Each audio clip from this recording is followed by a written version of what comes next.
This is Tiananmen Square, the largest public square in the world. Obviously, it was built for some large gatherings. Some of the best known of which are Mao Zedong's pronouncement of the People's Republic of China and, obviously, Olympic celebrations. But even these examples fail to give the square's total historical scope. Truly, much of what China was, is, and will be emanates from this massive, oppressively open location. Here, you'll find Mao Zedong's tomb, inside of which lies visible the corpse of one of the most influential and controversial men in the 20th century. Here, you'll see Tiananmen Gate, originally the front gate of formerly walled Beijing. Here, you'll find the Great Hall of the People, China's parliament building, home of an increasingly influential body in the modern world. And lastly, here, you'll see Tiananmen Gate, which leads to the Forbidden City.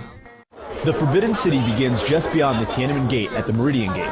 Here, Ming and Qing dynasty emperors for nearly 500 years announced imperial proclamations, received prisoners of war, and during the ugliest moments, oversaw floggings of senior officials.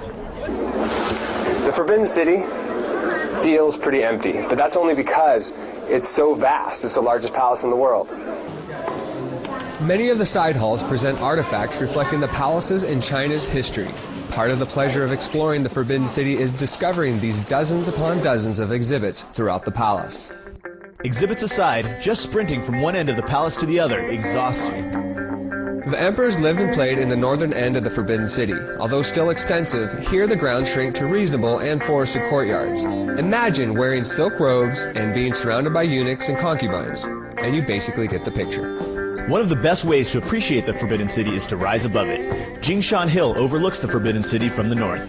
The mound itself is incredible considering it was built from the dirt taken from the moats that surround the Forbidden City. For a view like this, we get dressed up.